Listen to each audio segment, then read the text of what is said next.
Pues bien, hoy nos acercamos al Real e Ilustre Colegio de Médicos de Sevilla y provincia, que hay que decirlo, que no se nos olvide lo que está alrededor, y vamos a hablar con un magnífico doctor, don Carlos Gálvez Martínez. Doctor Gálvez, buenos días. Buenos días, buenos días. Pues primero un saludo cordial y gracias por abrir las puertas de este colegio.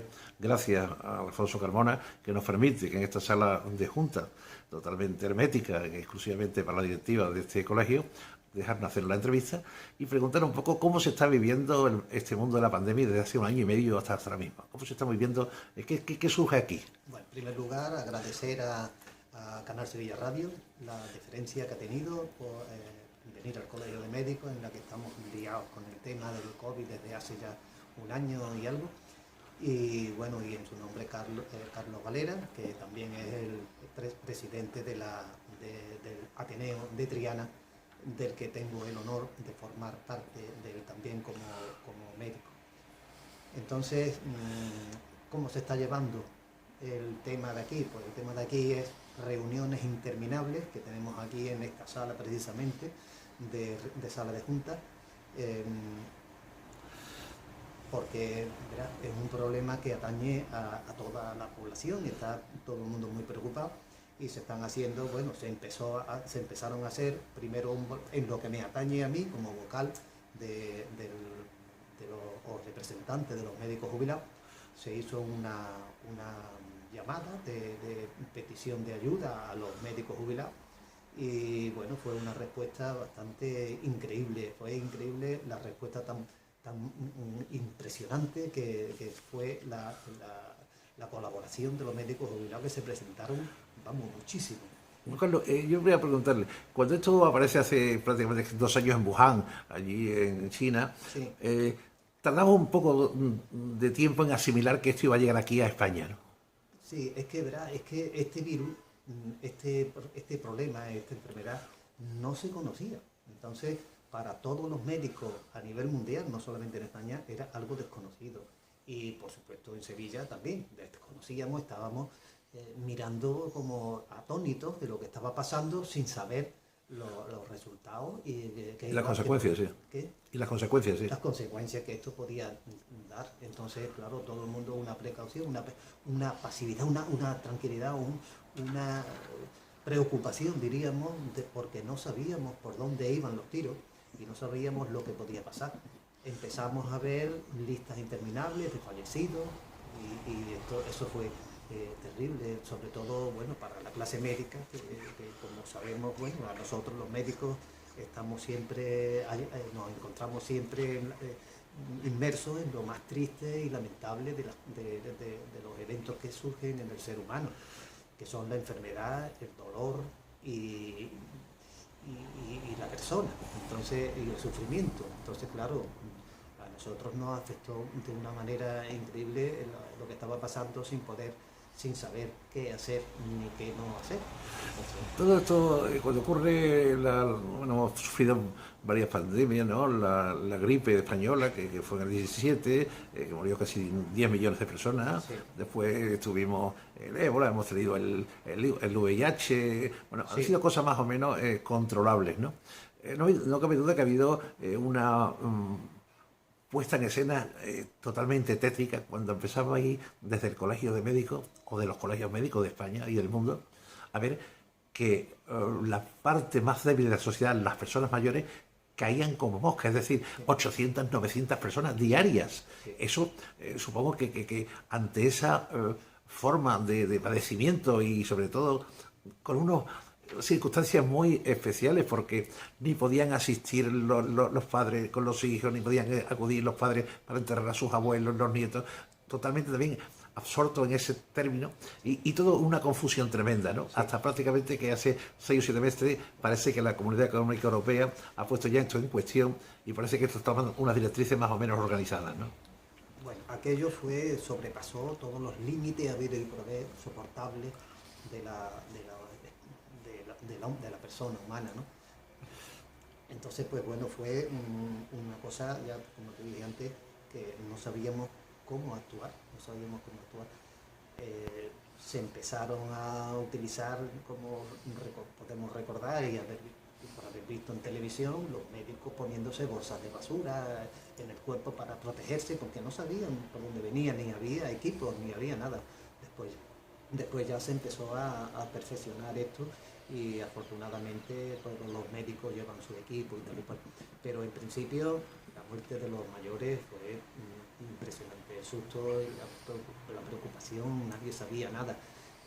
Era bueno, lo mismo que en otras epidemias. En otras epidemias tampoco se sabía. En esta no sabíamos nada, cómo iba a actuar, ni lo que iba a dar de sí.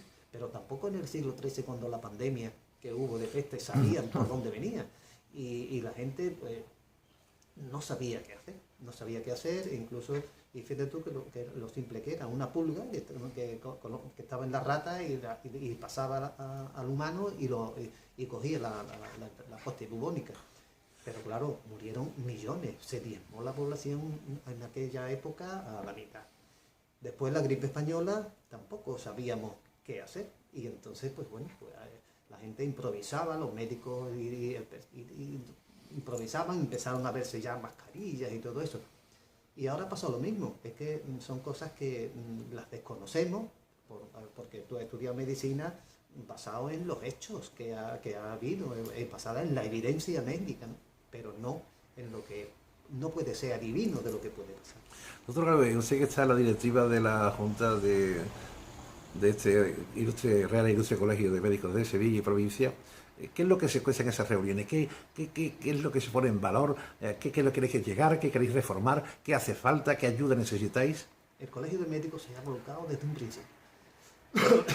Empezó de su propio con sus propios medios a comprar mascarillas, a comprar, incluso las fabricaban, se lo comunicaban, se le ha comunicado en aquel tiempo a los conventos de monjas que ellas fabricaban a mano las mascarillas y esas y en una bolsa se le iba regalando a todos los médicos en activo y jubilados unas mascarillas, unos hidrogeles, unas cosas como medidas de protección. Después compró el Colegio de Médicos, compró unos lotes bastante importantes de pruebas para diagnosticar la positividad. Los PCR, ¿no? Sí, y claro, eso se hizo y aquí se formaron unas colas enormes. Después, por colaborar, era en plena época, el periodo de la gripe de la gripe normal de todos los años. El patio del Colegio de Médicos se organizó con una serie de pasillos y de cosas para vacunar, que yo estuve presente en todo momento, y para vacunar a la población en general, médicos y no médicos, ¿no? Ahí no había ningún tipo de selección, sino todos los médicos, todas las personas que llegaran a vacunarse de la gripe y se vacunaron. Las colas eran enormes, pero bueno, aquello funcionó bien. Pasa el tiempo y empiezan las vacunas. Otro problema con las vacunas, porque no sabemos que si la Pfizer, que si la AstraZeneca, que si estamos con la Sputnik, que si estamos con la Moderna, una cantidad de variaciones. Sí. Y el pueblo otra vez se queda atónito ante las decisiones que se toman, porque son un poco ambiguas, ¿no? Sí, el tema de las vacunas es un tema escabroso, porque todo el mundo sabía que la solución porque esta enfermedad es un virus, un coronavirus, un virus, número 2, y es un virus, y entonces la única solución que tiene para el paciente, para la persona que se contagia, o para la persona en general, es la vacuna. Entonces es la única forma de no contagiarse, pero claro, tiene que haber lo que en medicina se llama de rebaño, una cantidad de gente determinada, porque aunque haya unos cuantos vacunados, con que los médicos estén vacunados solamente, no es suficiente, se sigue transmitiendo de igual manera. Entonces, cuando empezaron la gente ya, una predisposición increíble para vacunarse, empezaron los fallos. Y empezaron algunos problemas no, varios. Verá, yo quería matizar que trombosis y tromboembolismo ha habido y hay todos los años. Hemorragias cerebrales, ictus cerebrales, hemorrágicos, todo eso siempre lo ha habido y este año por supuesto que también. ha aumentado quizás debido a algo, pero no mucho, con respecto a la vacuna de AstraZeneca, que han muerto gente y se ha podido llegar a la conclusión de que tiene que ser como contraindicación de la vacuna. Porque son virus, son el AstraZeneca, lo mismo que la Moderna, son virus atenuados, son fragmentos, pero entonces apareció la Pfizer y aparecieron y la Moderna, sí. Moderna. Y la Sputnik, que sea sí, no, la rusa. sería antes la Janssen, perdón. Sí. Entonces Sí. están ahora, una que son fragmentos del ADN de los virus, de Sí. ARN, o el ADN, el ácido Sí. ribonucleico Sí. del virus, y esos son la Moderna y el Pfizer. La Pfizer. Y entonces no ha dado problemas, que yo sepa, no ha dado problemas ninguno, ni contra Claro, eso habla también de una casuística, porque puede ser que coincida también con que haya, yo qué sé, o principios de trombos en otras personas. Muchas veces dicen, sí, se han anotado, pero ¿cuántas personas fallecen al año sin ninguna enfermedad? Eso es. ¿Y cuántas se suman con esta enfermedad, no? Claro, ha habido un aumento, ha habido quizás un aumento en las expectativas cuando se empezaron a ver los primeros casos de trombosis, pero eso lo hay todos los años, ¿no? Esa casuística está todos los años y que unos fallecen y otros no, pacientes, pero siempre. Ahora, esto se ha demostrado que parece que lo está produciendo, entonces hay una precaución con esto y menos mal que ahora, por lo visto, con las informalidades de la industria farmacéutica esta, pues está parado, están en los almacenes y se ha suspendido para a partir de junio la compra de esto a nivel europeo. Así que seguimos con Pfizer y Moderna.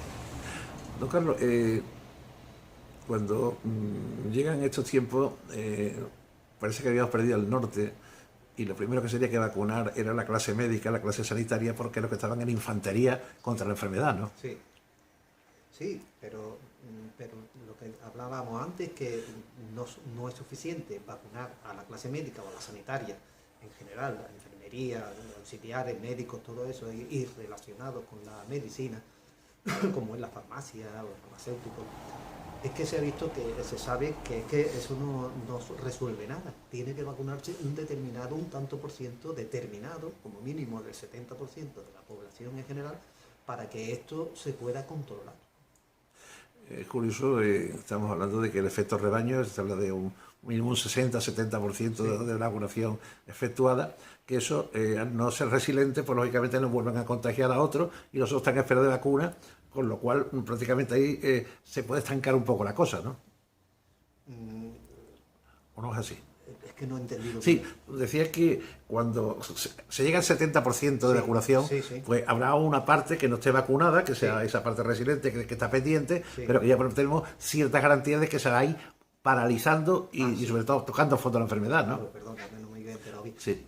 Sí, por supuesto que habrá una más seguridad en el sentido de que la transmisión no va a ser igual que sin vacuna. El 70% ya es un nivel alto, pero siempre hay negacionistas, gente que no quiere ponérsela porque le da miedo. Hay varios factores que hacen que haya un tanto por ciento. ¿Qué? Había hasta teorías de conspiración. Sí, hay de todo. Hay algunos que quieren llamar la atención y quieren conducir a la gente de que... pero son pamplinas, no dejan de ser tonterías porque, ¿verdad? Aquí hay lo que hay que ir a lo positivo.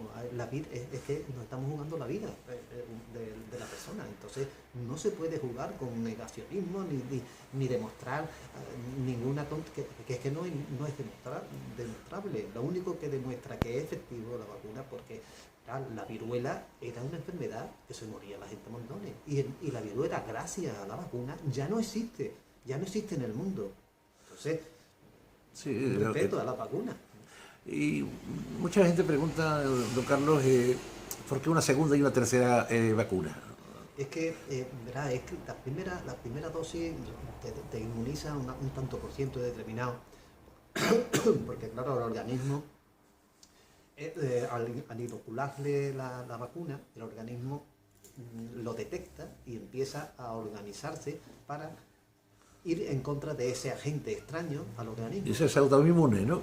Claro, la autoinmunidad que se produce al llegar algo extraño que el organismo no reconoce. Entonces, pero claro, por eso se dice que, ojo, que al día siguiente de la vacuna no está inmunizado. El organismo se tiene que preparar, tiene que organizar y preparar sus medios de defensa contra este agente extraño. Después, la segunda, entonces pero se inmuniza un tanto por ciento. Que la segunda dosis lo termina ya de completar, llegando a quizás hasta un 90%, ¿no? Entonces ya es una seguridad. Entonces, como resumen de esta pregunta que me hace, pues es que se tienen que vacunar sanitarios y no sanitarios. Población en general, sin límites de edad. Los jóvenes también se tienen que vacunar, que son los que pueden ahora empezar a tener este tipo de infecciones, aunque ellos lo cogen más leve, pero ¿verdad? Que el hospital y la UCI no hay quien se las quite. Y entrar a un hospital con este problema, con una neumonía bilateral, eso es algo terrible, terrible, porque lo primero que te meten es un tubo enorme que claro te tienen que sedar porque son insoportables. Y eso va la postura, vamos, yo he visto, no he tenido que intubar a nadie nunca, pero lo he visto hacer y da hasta pánico de ver. Boca abajo, ¿no? Boca abajo, después, porque claro, es un tubo que va produciendo, rasgando parte hasta que sí, toca cuerdas vocales, todo. Sí, horroroso, es una pena ver a cómo se intuba un paciente. El que vea eso se lo toma en serio. Y son neumonías bilaterales, que es una complicación que ha sido muy frecuente en la población mayor, pero que también en los más jóvenes, y en los, diríamos, en otra gente, adolescente, todo eso, no les ataca igual, pero están en riesgo también de que les pueda pasar. Entonces nos vamos a hablar un poco ya de esperanza. Ya estamos hablando ya de lo que ha ocurrido, lo que está ocurriendo. Parece que vamos a salir del confinamiento, vamos a tener otra vez nuestras libertades. Tenemos que ser prudentes, no cabe duda. Pero háblanos un poco de esperanza. ¿Hacia qué nos encaminamos? Bueno, nos encaminamos a... Bueno, ya ayer se celebró, antes de ayer, se celebró la finalización del estado de alarma. Del estado de alarma. Eso ha sido una imprudencia tremenda, porque estamos viendo cómo los especialistas de los hospitales están diciendo que cada vez la población que ingresa es más joven. Entonces, ¿a qué viene esa...? Parece que han estado toda la vida encerrados en un desierto o lo que sea, y han salido y hay que celebrarlo.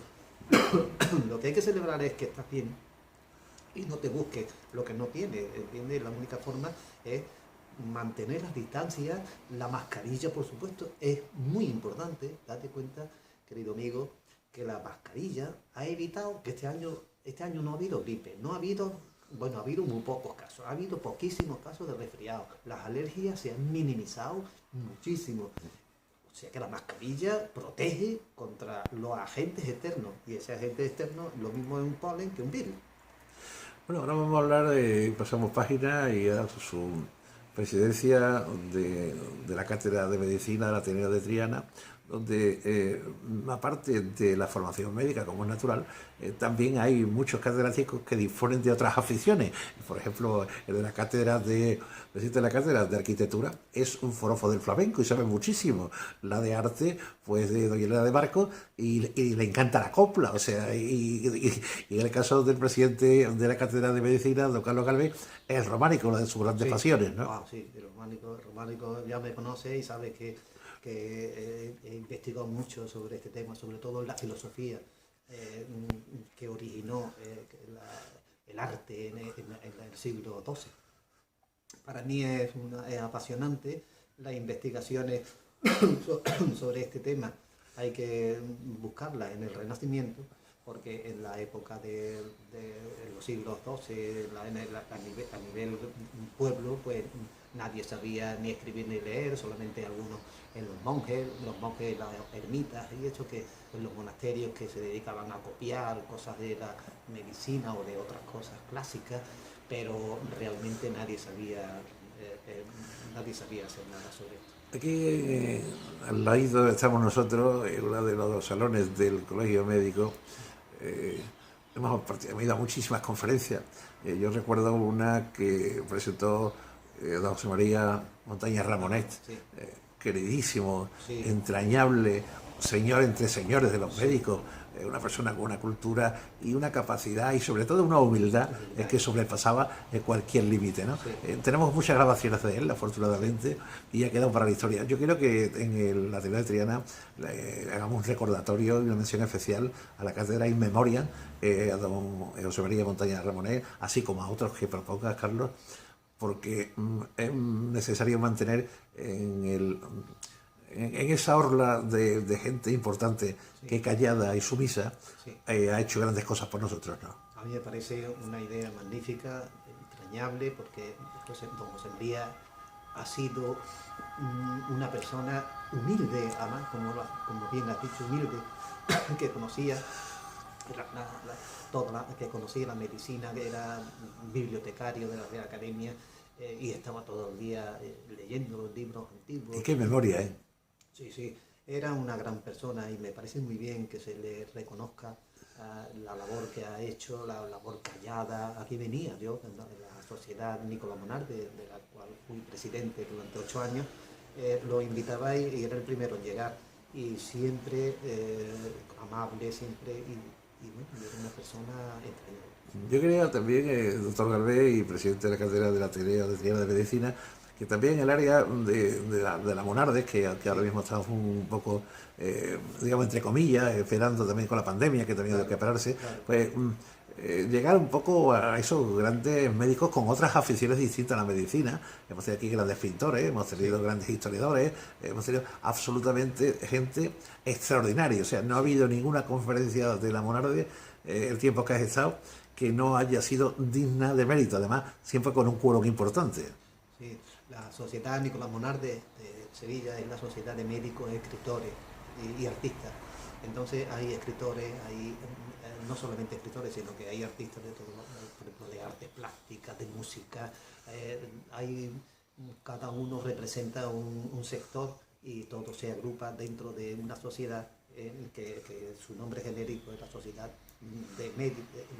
sevillana de médicos, escritores y artistas, Nicolás Monarde, Nicolás en honor al gran médico sevillano, Nicolás Monarde, que vivía en la calle Sierpe y tenía allí su consulta, que cambió lo que es la medicina, lo que era la medicina medieval de rezos y de eso, a una medicina ya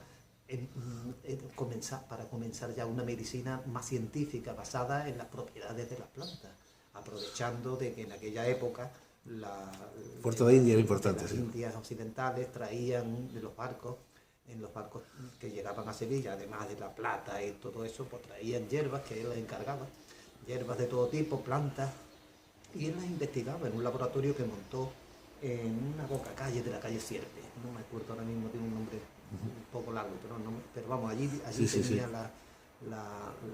un huerto que la sembraba, la estudiaba, después la investigaba. Entonces, bueno, fue el comienzo de una medicina científica, que es basada en los principios activos de la planta. Y por eso, por quien fue un gran sevillano que dio el nombre español y sevillano, que llevó a Sevilla y a España, a todo el mundo entero. Otro de los grandes valores del Ateneo y además parte de la directiva, que también estuvo como solo la Monarde y sigue, del doctor don Francisco Araujo Relli, ¿no? Sí. Que es un gran historiador y sobre todo un hombre muy experto en todo lo que son cosas muy puntuales, como el cimborrio de la catedral, como Sí. en la vida del doctor Agüero, ¿no? Sí. que fue muy importante también Sí. en la época, ¿no? Descubrió la Sí. parte de cielo abierto a cielo tierra, Sí, ¿no? sí. Francisco Araujo Relli, este hombre es pintor, Polifacético, es sí. un gran pintor. Sí. Hizo unos dibujos que están en la Academia de Medicina, están expuestos. Lo hizo él, unas láminas de anatomía y además es una persona muy versada en muchas cosas. Él fue secretario, porque ahora mismo está todo cerrado desde hace un año, todo cerrado. O sea, y las actividades totalmente fuera de lugar. Y era secretario general de la Sociedad Moral. Después tenés mucho más médicos, además enamorados de la poesía, son escritores, son poetas. Son una gente muy sensible, son médicos sensibles, ¿verdad? La medicina ha dado a la luz a muchos médicos que han sido escritores, Marañón, pero vamos, no estamos hablando de ese nivel tan alto, estamos hablando de la sensibilidad que tienen algunos médicos y se dedican al arte literario, al arte musical, a la arquitectura, a la escultura, a la arte plástica en general y a todo lo que está relacionado con la sensibilidad y el arte. También en la última fase ya de la Monarde hubo también un acercamiento, ¿no?, con la del Perpetuo Socorro, ¿no?, que también está aquí, con Miguel Nuñán Ojona, que creo que es un excelente médico y además de eso, gran amigo y sobre todo un hombre muy ilustrado en cualquier versión que se haga de cualquier tipo de la historia, ¿no? Es muy preparado. También un médico artista también, que también es socio de la sociedad. Y también pinta, ¿no? Sí, pinta y ha ganado premios de pintura. Sí. Es muy buen pintor y le gusta muchísimo el arte. No el arte romántico, ahí el que le gusta el arte romántico es a mí, a los demás el arte el arte barroco, en fin, los distintos artes. Después hay gente que le gusta el flamenco también. El flamenco, hay un flamencólogo muy bueno, ¿sabes? Pero bueno, ¿no? Que lo hay, que hay de todo. Sí. El flamencólogo es... ¿Cómo se llama? No me acuerdo, bueno, ahora mismo estoy un poco... Bueno, hay mucha gente. Sí. Se han hecho muchos actos aquí también importantes. Se han hecho toda la semana, había uno o dos actos, y no solamente de conferencias. Estuve también con Antonio, que era pagador del ejército, que además hizo aquí una exposición magnífica sobre las banderas y los escudos. ¿No te acuerdas que también estuvo aquí en la Monarde y tengo contacto con él, hablo con él de cuando en cuando y quiero recuperarlo porque estaba también asustado con el tema de la pandemia y con la mujer, no quería salir a la calle, pero me dijo que tan pronto esto frenase un poco, que estaba encantado de estar con nosotros porque era muy apasionante lo que él había descubierto. Lo que pasa es que la gente, la sociedad esta y todo, los más mayores dentro de los médicos y tal, tienen o tenemos miedo especial porque sabemos las consecuencias que trae, ¿no? Entonces, primero y principal, que no se ha hecho actividad ninguna donde se pueda reunir ninguno. Entonces, al no poderse reunir, pues no lo hemos podido hacer, porque a nivel telepático, a nivel de no presencial, la gente no es lo mismo. Entonces, bueno, pero no se hace nada. Y este compañero también, pero también está preocupado y no ha hecho actividades ninguna. Y lo que es la cuestión esta de que estábamos hablando del Perpetuo Socorro, que es médico militar. Entonces el presidente de una asociación que tiene la sede también en el Colegio de Médicos de Sevilla, que se llama el Perpetuo Socorro y es de médicos militares. Pues, Carlos, hemos llegado a la media hora de conversación, parece que estos son 2 minutos, pero han pasado 30 minutos y parecía que no teníamos que hablar y tenemos que seguir charlando, tenemos que seguir hablando de otros temas y sobre todo darle las gracias primero al Real Ilustre Colegio de Médicos de Sevilla y provincia, que nos abra su puerta, segundo a su presidente, don Alfonso Carmona, un magnífico pediatra, y hombre que está dirigiendo los destinos de este colectivo, y al doctor don Carlos Gálvez Martínez, querido amigo, hombre que respetado por toda la clase médica, directivo en la actualidad y que lleva toda el área de mayores de este colegio, y sobre todo, bueno, amigo entrañable desde que nos conocimos, porque la amistad es un flechazo, y seas amigo desde el primer minuto o no seas amigo nunca. Don Carlos, muchas gracias, Carlos. Muchísimas gracias a Canal Sevilla Radio y sobre todo a ti, que como director de ella, y bueno, también esperamos que la participación de algunos compañeros más y que de alguna forma la que lleva el tema de prensa, que doña Cristina Contreras, coordine un poco todo esto también, para que el Colegio de Médicos tenga su presencia. Sí. Muchísimas gracias, don Carlos. Encantado.